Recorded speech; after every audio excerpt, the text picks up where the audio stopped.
নমস্কার, টিডি exam Challenger YouTube চ্যানেলে তোমাদের সকলকে স্বাগত জানাই। আজকে আমরা কনস্টেবল জিডি এক্সামের ওপর 20টি রিজনিংয়ের প্রশ্ন উত্তর পর্ব তোমাদের সাথে আলোচনা করব। প্রত্যেকটাই কিন্তু এই প্রিভিয়াস ইয়ারের 20/2/2024 9টা থেকে 10টার যে শিফটে পরীক্ষা হয়েছিল সেই পরীক্ষার 20টি রিজনিংয়ের প্রশ্ন তোমাদের সাথে আলোচনা করা হবে। আজকের নিয়ে প্রথম প্রশ্ন দেখো, বলা হয়েছে 8 জন ছেলে B1 থেকে B8 পর্যন্ত সবাই উত্তর দিকে মুখ করে একটি সারিতে, মানে লম্বা একটি সারিতে বসে আছে। তো সেই সিটিং অ্যারেঞ্জমেন্টটাই আমাদের এখানে করতে হবে। একটা দাগ টেনে নিলাম, এখানে 8খানা ঘর কাটবো। 1 2 3 4 5 6 7 8। এবার প্রথমে দেখো বলেছে B6 বসেছে B1 এর ডান দিকে পঞ্চম স্থানে। তাহলে যদি এখানে আমরা B1 লিখি, B1 এর ডান দিক কোন দিক? তো দেখো এই দিক হচ্ছে ডান দিক হবে,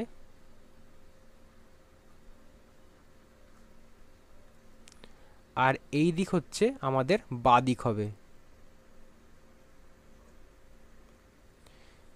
তো এর পঞ্চম স্থানে কে বসেছে? B6 বসেছে। তাহলে এখানে হবে B6 5 নম্বর ঘরে। তারপর দেখো B4 বসেছে B5 এর ডান দিকে পঞ্চম স্থানে। এরপর বলেছে B5 বসেছে B1 এর ঠিক ডান দিকে। B1 এর ঠিক ডান দিকে কে বসেছে? B5 বসেছে। তাহলে এখানে আমরা B5 করব। আর কি বলেছে? B5 এর ডান দিকে পঞ্চম স্থানে কে? B4 বসেছে। তাহলে এর পঞ্চম স্থান মানে এখানে হচ্ছে B4 হবে। এরপরে বলেছে B8 বসেছে B4 এর বাঁ দিকের তৃতীয় স্থানে। B4 এর বাঁ দিকে প্রথম, দ্বিতীয়, তৃতীয় স্থানে কে বসছে? B8 বসেছে। ওকে। এরপর বলেছে B2 বসেছে B7 এর ডান দিকের তৃতীয় স্থানে। B7 কোথায় এখন বলা নেই, তো পরের লাইনটা দেখছি। B7 বসেছে B1 এর ঠিক পাশে। B1 এর ঠিক পাশে মানে এই বাঁদিকের ঘরটাই ফাঁকা রয়েছে, তাহলে এখানে আমরা B7 লিখব। এরপর দেখো B7 এর ডান দিকের তৃতীয় স্থানে B2 বসেছে, তার মানে এখানে B2 হবে। আর একটা ঘর ফাঁকা রয়েছে, এই ঘরটাই এখানে যেটা মিসিং নাম্বার সেইটা আমরা বসিয়ে দেব, সেইটা হচ্ছে B3। তাহলে আমাদের কিন্তু সিটিং অ্যারেঞ্জমেন্টটা কমপ্লিট হলো। এরপর দেখো কোশ্চেনে কি জানতে চাওয়া হয়েছে, B1 এর ঠিক বাম দিকে কে বসেছে? B1 এর ঠিক বাম দিকে বসেছে কে? B7। তাহলে আমরা অপশান বি সঠিক অ্যান্সার হিসাবে নিয়ে নেব। B7 হবে সঠিক অ্যান্সার। পরবর্তী প্রশ্ন বলেছে নিম্নের কোন বর্ণ সংখ্যা গুচ্ছটি প্রদত্ত ক্রমের প্রশ্নবোধক স্থানে বসানো হবে? এটা দেখো কি করে করব। তো প্রথমে আমরা এই ঘরগুলো দেখে নেব। এরপর দেখো বলছে TUVWX। যদি আমরা এখানে দেখি TUVWX, তারপরে কে হবে? Y হবে। আমরা এখানে Y লিখে দিলাম। তারপর দেখো JLNP। তো এখানে J আছে, তারপর একটা ঘর বাদ দিয়ে হচ্ছে L, একটা ঘর বাদ দিয়ে N, একটা ঘর বাদ দিয়ে P, একটা ঘর বাদ দিয়ে হচ্ছে R, তারপরে কে হবে? T হবে একটা ঘর বাদ দিয়ে, YT। তাহলে আমরা অপশান বি আর অপশান ডিতে দেখতে পাচ্ছি YT। তারপর দেখো রয়েছে এম পি এস ভি। তো যদি আমরা এখানে এম দেখি, দুটো ঘর বাদ দিয়ে হচ্ছে পি, তারপরে দুটো ঘর বাদ দিয়ে হচ্ছে এস, তারপরে দুটো ঘর বাদ দিয়ে হচ্ছে ভি, তারপরে দুটো ঘর বাদ দিয়ে হচ্ছে এক্স, তাই তো? না, দুটো ঘর বাদ দিয়ে হবে ওয়াই হবে, এক্সের জায়গায় ওয়াই হবে এটা। তারপরে দুটো ঘর বাদ দিয়ে হচ্ছে বি আসবে, তাহলে ওয়াই টি বি। এরপর দেখো রয়েছে 10, 12, 14, 16, 18। 10 থেকে 12 2 প্লাস 2, 12 থেকে 14 প্লাস 2, 14 থেকে 16 প্লাস 2, এইরকমভাবে 18 থেকে প্লাস 2 করে হচ্ছে 20। তাহলে ওয়াই টি বি 20। তাহলে আমরা কিন্তু অপশান বি সঠিক অ্যান্সার হিসাবে ধরে নেব। পরবর্তী প্রশ্ন দেখো, একটি নির্দিষ্ট সাংকেতিক ভাষায় ফোর্স এই শব্দটিকে একটি নাম্বার দ্বারা প্রকাশ করা হয়েছে। তাহলে বলেছে গেম এই শব্দটিও একটি নাম্বার দ্বারা প্রকাশ করা হয়েছে। তাহলে বলেছে এই শব্দের মধ্যে থেকে সি কে আমরা কোন নাম্বার দ্বারা প্রকাশ করতে পারবো। এটা দেখো কি করে করব। প্রথমে আমরা লিখে নেব এফ ও আর সি ই। এদের সংখ্যাগুলো কি বলেছে? 8, 3, 0, 5, 2। এরপর দেখো রয়েছে গেম, GAMES, 4, 2, 7, 6, 1। এরপর দেখো রয়েছে ফোরাম, FORUM, 0, 8, 9, 5, 7। এরপর দেখো এটা কি করে আমরা চেঞ্জ করব।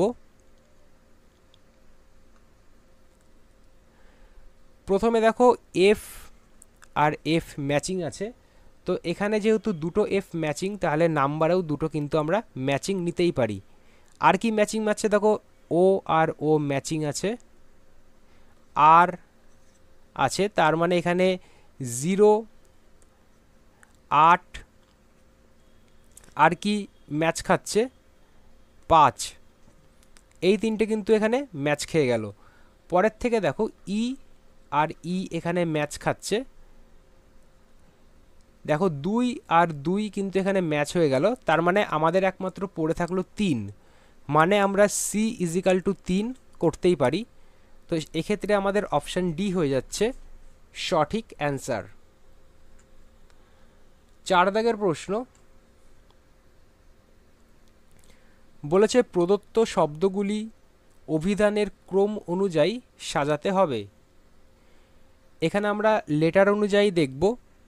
ডি দেখো সবগুলোর মধ্যে প্রথম লেটার হিসাবে কমন পাচ্ছে, তারপর ই কমন, তারপর এ সবগুলোর মধ্যে কমন আছে, তারপর দেখো আর, এন, এল, এই তিনটের মধ্যে এল আছে, তারপর দেখো ডি আছে। তো সবার প্রথমে আমাদের এখানে ডি আসবে, মানে 4, এটা হবে 1 নম্বরে। তারপর ডি এর পর কোনটি হবে দেখো, ডি এর পর আর, এন, এল, এদের মধ্যে কোনটি প্রথমে আসবে? 3, এটা আসবে 2 নম্বরে, মানে আমরা এখানে লিখব প্রথমে 4 আসবে, তারপর 3 আসবে। 4 আর 3 একমাত্র এ আর বি এর ভেতরই কমন আছে। তারপর দেখো 2, মানে এটা আসবে 2 এরপরে 3 নম্বরে। তারপর দেখো 1 আসবে, তারপর 5 আসবে। তো এক্ষেত্রে আমরা অপশান এ সঠিক অ্যান্সার হিসাবে নিয়ে নেব। পরবর্তী প্রশ্ন বলা হয়েছে জিজ্ঞাসা চিহ্ন স্থানে কোনটি বসবে। শুধুমাত্র এই বক্সগুলোকে ফলো করো।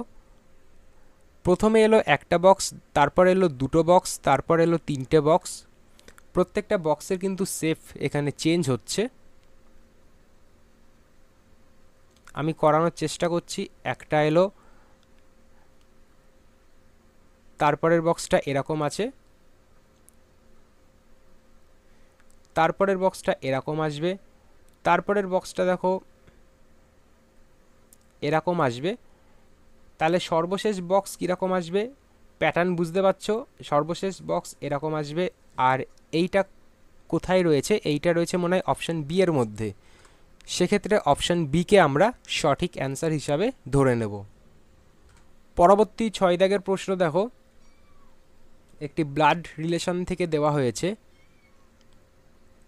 প্রথমটা দেখো আই ইন্টু জেড, মানে বলছে আই হচ্ছে জে এর মা, আই প্লাস জে মানে হচ্ছে আই হলো জে এর স্বামী, আই ভাগ জে মানে আই হলো জে এর বোন, আই মাইনাস জে মানে হচ্ছে আই হলো জে এর ভাই। তাহলে এখানে একটা সমীকরণ দিয়েছে, এখান থেকে আমাদের সঠিক অ্যান্সারটি বার করতে হবে। প্রথমেই দেখো কিউ ভাগ এক্স, ভাগে কি বলেছে আই হচ্ছে জে এর বোন, মানে কিউ হচ্ছে এক্স এর বোন, তাহলে এদের সম্পর্ক হচ্ছে বোন। তারপর দেখো X plus Y, X plus Y প্লাসে কি বলেছে আই হচ্ছে জে এর স্বামী, মানে এক্স হচ্ছে ওয়াই এর স্বামী,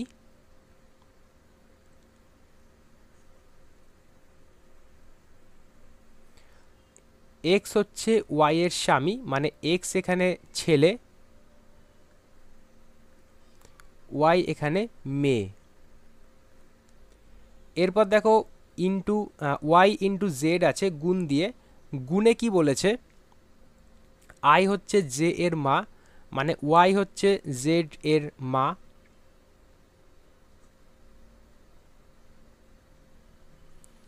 এবার জানতে চাওয়া হয়েছে কিউ এর সাথে জেড এর সম্পর্ক কি, কিউ এর সাথে জেড এর কি সম্পর্ক, তার মানে এখানে জেড হচ্ছে এদের পুত্র, আর এক্স যেহেতু এর হচ্ছে এক্স হচ্ছে কি হবে এর জেড এর বাবা, সেহেতু কিউ হচ্ছে বাবার বোন, সেক্ষেত্রে আমরা অপশান ডি কে অ্যান্সার হিসাবে ধরে নেব। পরবর্তী 7 দাগের প্রশ্ন, নিম্নলিখিত প্রশ্নে প্রদত্ত বিকল্পগুলি থেকে সম্পর্কিত বর্ণজোড়া নির্বাচন করুন। K W is to F R, এটা কিভাবে সম্পর্কিত সেটা প্রথমে আমাদের এখানে বার করতে হবে। যদি আমরা কে এর সাথে এফ এর সম্পর্ক দেখি, এটা হচ্ছে -4, একই রকমভাবে ডাব্লুর সাথে যদি আর এর সম্পর্ক আমরা দেখি, এটিও কিন্তু -4, তো দুই দিকে কিন্তু -4 করে হচ্ছে, সেক্ষেত্রে কোনটি আমাদের সঠিক অ্যান্সার হবে দেখো,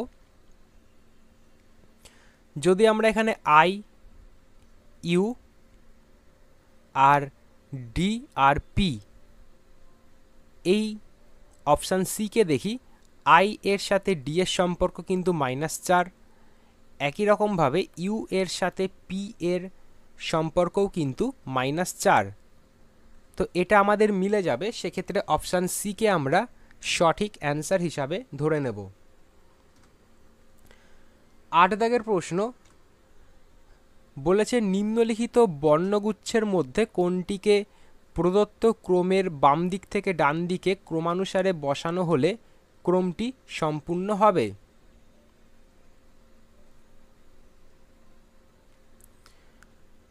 J K L M N O, আমরা এটাকে একটা ধরবো, তারপরে দেখো J K L M N O এটাকেও আমরা একটা হিসাবে ধরবো, তারপরে জে এখানে কে বসবে, J K L M N O, তারপর J K L M N O, আর লাস্টে ও হবে, মানে এখানে কি হলো তাহলে দেখো কে এল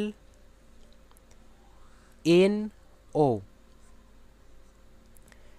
এইটা কোথায় আছে দেখো কে এল এন ও অপশান এতে আছে, তো অপশান এ হয়ে যাবে সঠিক অ্যান্সার।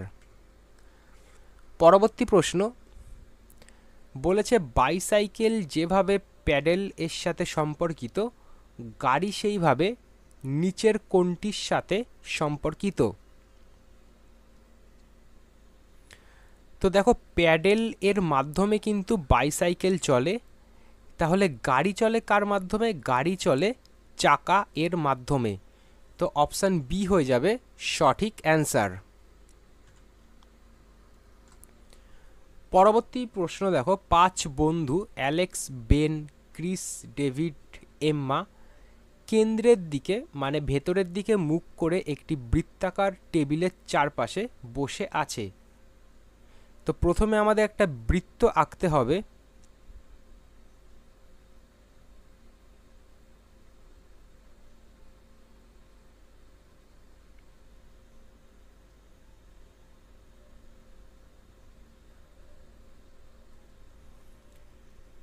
কজন আছে? 5 জন বন্ধু, তো 5টা ঘর আঁকবো।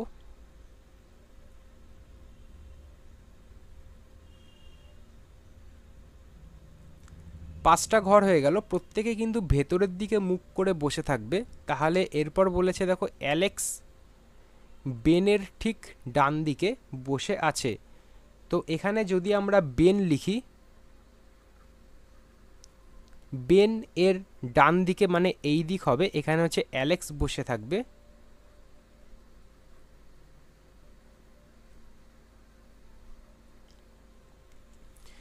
নিচের দিক থেকে যারা নিচের দিকে যারা বসবে তাদের এই দিকটা হচ্ছে কোন দিক হবে? ডান দিক হবে।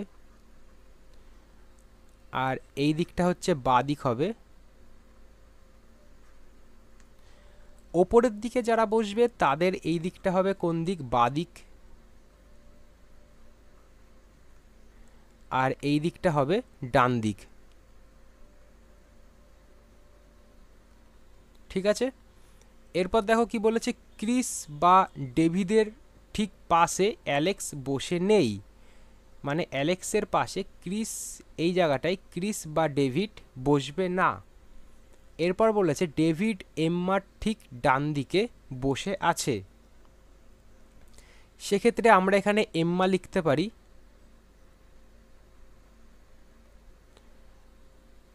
এম্মার ঠিক ডান দিকে মানে এই যে আমরা বললাম ওপরের দিক হলে ডান দিক এই দিকে হয়, এখানে কে বসবে? এখানে বসবে ডেভিড। এরপর দেখো কি বলেছে, তাহলে এখানে ক্রিস হবে।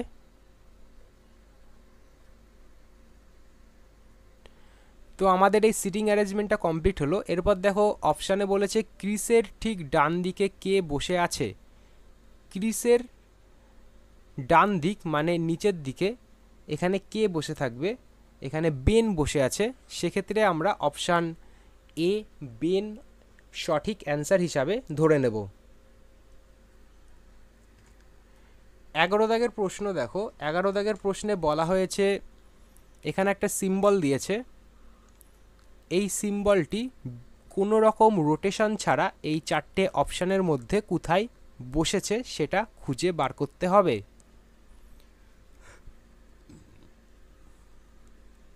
অপশান এতে দেখে বোঝা যাচ্ছে এখানে এই টাইপের সিম্বল কিন্তু নেই, অপশান এ হবে না, অপশান সিও হবে না। অপশান বিতে দেখো, অপশান বিতে কিন্তু এখানে এই সিম্বলটা খুঁজে পাচ্ছি না। তো অপশান বি এর ভেতর এবার দেখো এই যে সিম্বলটা রয়েছে, তার মানে আমরা এখানে অপশান বি কে সঠিক অ্যান্সার হিসাবে ধরে নেব। 12 দাগের প্রশ্ন, একটা বিবৃতি আর সিদ্ধান্ত দিয়েছে। তো দেখো প্রথম বিবৃতিতে বলা হয়েছে সব ব্যাট হচ্ছে বল, তার মানে আমরা এখানে একটা গোলের ভেতর ব্যাট লিখব।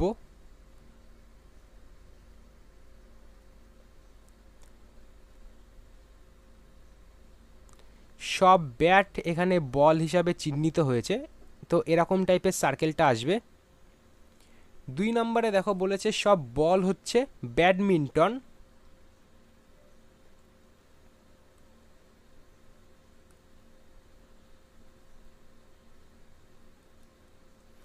তো এই সার্কেলের ভেতর ব্যাডমিন্টনকে আমরা প্রকাশ করব।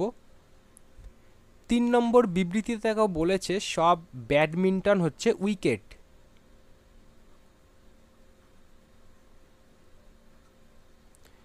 তো এই একটা সার্কেল, এর ভেতর কিন্তু উইকেটটাকে আমরা প্রকাশ করব, যেহেতু সব ব্যাডমিন্টন উইকেট হিসাবে ধরা হয়েছে।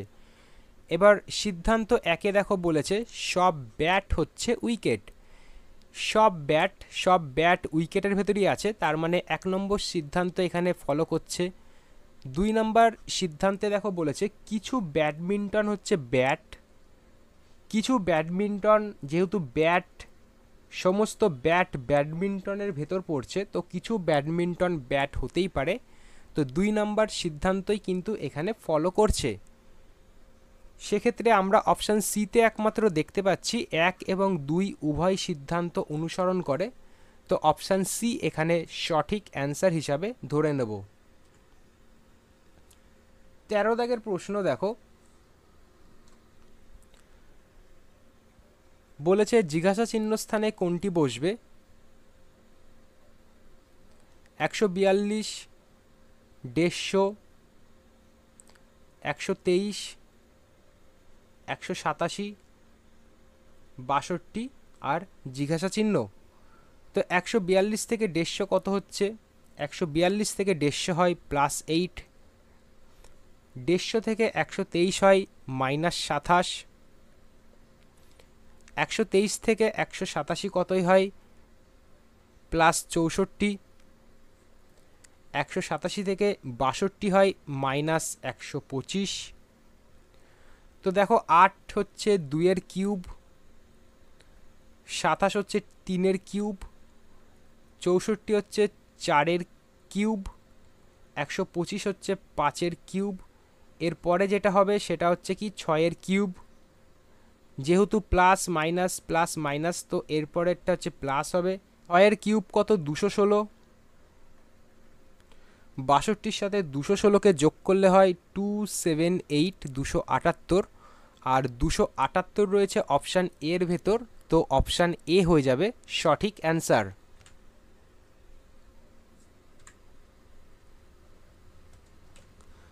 পরবর্তী 14 দাগের প্রশ্ন দেখো, বলেছে নিম্নলিখিত স্থানে কোন বিকল্পটি বসবে সেটি এখানে বার করতে বলা হয়েছে। যদি আমরা এখানে একটা লাইন হিসাবে ধরি, সেক্ষেত্রে প্রথম ঘরে একটা লাইন আছে, দ্বিতীয় ঘরে দেখো 2টো লাইন হয়েছে, তৃতীয় ঘরে দেখো 3টে লাইন হয়েছে, চতুর্থ ঘরে 4টে লাইন মিলে একটা বাক্স তৈরি হয়েছে। তাহলে পঞ্চম ঘরে কি হবে? এই 4টে লাইন তো থাকবেই, তার সাথে আর একটা এক্সট্রা লাইন অ্যাড হবে। সেক্ষেত্রে অপশান ডিতে আমরা এটা দেখতে পাচ্ছি, তো অপশান ডিকে আমরা সঠিক অ্যান্সার হিসাবে ধরে নেব। 15 দাগের প্রশ্ন দেখো, বলেছে এই জিজ্ঞাসা চিহ্ন স্থানে কোনটি বসবে সেটি কিন্তু আমাদের বার করতে হবে।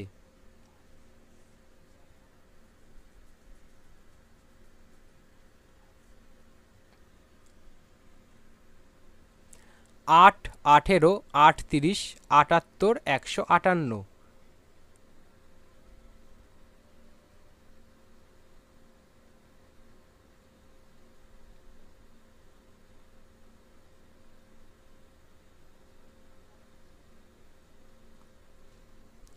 যদি আমরা 8 থেকে 18 দেখি, 8 থেকে 18 হচ্ছে +10, 18 থেকে 38 যদি দেখি, 18 থেকে 38 হবে +20,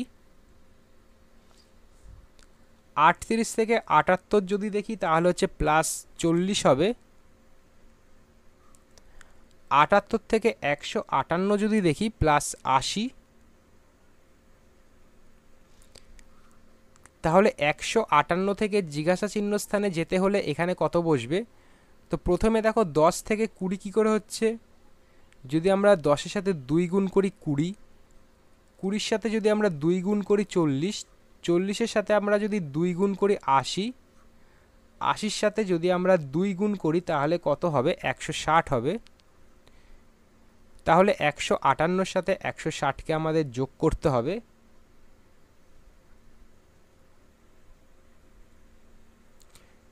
318, 318 রয়েছে অপশান ডি এর ভেতর, তো 15 দাগের প্রশ্নের অপশান ডি হয়ে যাবে সঠিক অ্যান্সার। পরবর্তী প্রশ্ন বলেছে ল্যাম্পকে একটি সাংকেতিক ভাষায় লেখা হয়েছে, তাহলে লক্সকে কোড হিসাবে কোনটি লেখা হবে? এটা দেখো কি করে আমরা বার করব। এল থেকে আই দেখতে হবে প্রথমে। এল এল থেকে আই -3, এরপর দেখো এ থেকে ডাব্লু, এ থেকে ডাব্লু এটা হবে কত -4। এরপর দেখো এম থেকে জে, এম থেকে জে এটাও কিন্তু -3। সর্বশেষ দেখো পি থেকে এল, পি থেকে এল এটা কি হবে দেখো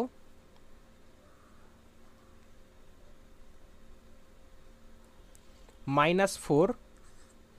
তো আমরা দেখতেই পাচ্ছি যে প্রথমে একটা হচ্ছে -3, তারপরে হচ্ছে -4, এই হিসাবে কিন্তু এটা বার হচ্ছে। তাহলে এল ও জি এস, এল এর -3 করলে কত হবে দেখো, এল এর -3 করলে হচ্ছে আই হচ্ছে, ও এর সাথে -4 করতে হবে, ও এর সাথে -4 করলে হচ্ছে 1 2 3 4 কে, জি এর সাথে -3 করতে হবে, আবার জি এর সাথে -3 করলে ডি হচ্ছে, I K D, I K D দেখো অপশান বিতে আছে, আবার অপশান ডিতেও রয়েছে। তারপর এস এর সাথে -4 করতে হবে, এস এর সাথে যদি আমরা -4 করি 1 2 3 4 O, I K D O option বিতে রয়েছে। তো অপশান বি এখানে আমরা সঠিক অ্যান্সার হিসাবে ধরে নেব। 17 দাগের প্রশ্ন বলেছে 23 এই লিখিত পৃষ্ঠের বিপরীত পৃষ্ঠের সংখ্যা নির্ধারণ করতে বলা হয়েছে।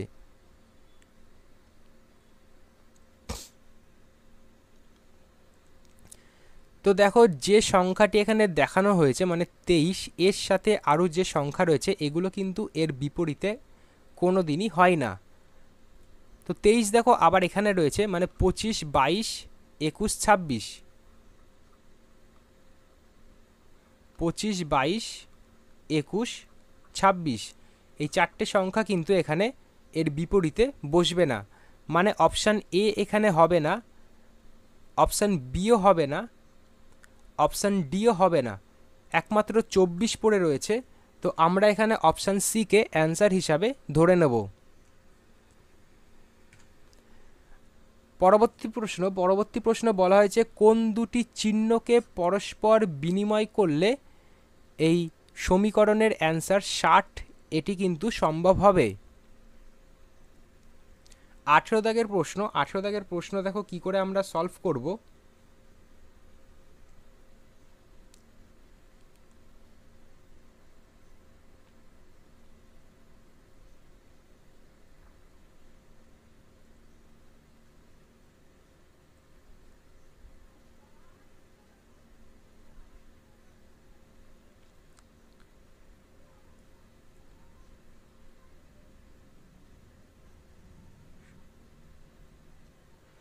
যদি আমরা গুণ আর মাইনাসকে পরস্পরের স্থান বিনিময় করি তাহলে কিন্তু এই সমীকরণটি সম্ভব হবে। 28 যোগ 12 গুণ 21, এখানে গুণ হবে আর এখানটাই মাইনাস হবে, ভাগ 7 -4, 7কে 21 দিয়ে ভাগ করলে কত আসছে 3 7 21, 3 × 12 -4 আর এখানে হবে 28। এর পরের লাইনে দেখো 3 বারং 36 যোগ 28 -4, 36-এর সাথে যদি আমরা 4কে বাদ দিই তাহলে হচ্ছে 32 যোগ 28 28 আর 32-এর যোগফল 60। তো এখানে আমাদের মিলে গেল। তার মানে এখানে গুণ আর মাইনাস এই চিহ্নগুলিকে যদি আমরা পরস্পরের সাথে স্থান বিনিময় করি তাহলে কিন্তু এখানে আমাদের সমীকরণটি মিলে যাবে। অপশান সি হয়ে যাচ্ছে সঠিক অ্যান্সার। পরবর্তী 19 দাগের প্রশ্ন দেখো, বলেছে প্রদত্ত সমীকরণটিতে সঠিক করতে হলে কোন দুটি সংখ্যাকে পরস্পরের বিনিময় করতে হবে। কোন দুটি সংখ্যা মানে ডিজিট বলেছে, এগুলি কোন দুটি পরস্পরের বিনিময়ে বসালে সমীকরণটি সম্পূর্ণভাবে মিলে যাবে। যদি আমরা এখানে 9 আর 3কে পরস্পরের বিপরীতে বসাই তাহলে কিন্তু এখানে মিলে যাবে, মানে 9-এর বিপরীতে 3 বসবে, 3-এর বিপরীতে 9 বসবে। 8 গুণা 3 ভাগ 4 যোগ 5 মাইনাস 9। তো দেখো 8 গুণ 3 ভাগ 4 এটাকে আমরা এরমভাবেও লিখতে পারি 8 গুণা 3 বাই 4। 4 দিয়ে যদি কাটি 4 দুকানা 8, 3 দুগুণে 6, এখান থেকে আমাদের 6 বেরোলো। তাহলে 6 যোগ 5 মাইনাস 9, 5 আর 6 11 মাইনাস 9 করলে হচ্ছে 2 থাকবে। তো 2 এখানে আমাদের মিলে গেল। তার মানে 9 এবং 3কে আমাদের পরস্পরের সাথে স্থান বিনিময় করলে সমীকরণটি মিলে যাবে। এক্ষেত্রে অপশান সি হয়ে যাচ্ছে সঠিক অ্যান্সার। আজকের ক্লাসের শেষ প্রশ্নটি দেখো, এই লুডুর ছক্কা দিয়েছে, বলেছে প্রদত্ত কাগজটিকে ভাঁজ করে যে ঘনকটি তৈরি করা যাবে না সেটি নির্বাচন করতে হবে। অপশান এতে দেখো পার্সেন্টেজ 0 আর মাইনাস,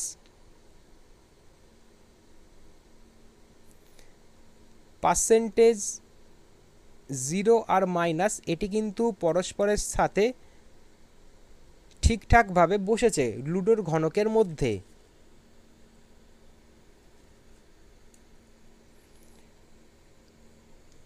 এরপর দেখো অপশান বিতে রয়েছে percentage plus R at the rate. Percentage R plus এই দুটো দেখো পরস্পরের বিপরীতে বসছে, সেক্ষেত্রে অপশান বি কিন্তু এখানে নির্বাচন করা যাচ্ছে না। তার মানে আমরা অপশান বিকে এখানে অ্যান্সার হিসাবে ধরে নেব। যেহেতু এখানে তোমাদের দেখিয়ে দিই যে পার্সেন্টেজ আর প্লাস এরা কিন্তু পরস্পরের বিপরীতে বসবে, আর এখানে দেখাচ্ছে পার্সেন্টেজ আর প্লাস এরা কিন্তু পরস্পরের সাথে বসেছে, সেক্ষেত্রে অপশান বি হয়ে যাচ্ছে সঠিক অ্যান্সার। তো আজকের ক্লাসে টোটাল 20টি রিজনিংয়ের প্রশ্ন করালাম। যদি ক্লাসটি ভালো লাগে অবশ্যই একটি লাইক করবে। পরের দিন আরও নতুন ক্লাস নিয়ে দেখা হবে। এই এসএসসি জিডি প্রিভিয়াস ইয়ারের নতুন সিরিজ করানো হচ্ছে, সেখানে আরও নতুন ক্লাস করানো হবে। এরপরে ম্যাথ হবে, ম্যাথেও কিন্তু টোটাল 20টি প্রশ্নও করানো হবে। তো আবার পরের দিন নতুন একটি ক্লাসে দেখা হবে। ধন্যবাদ।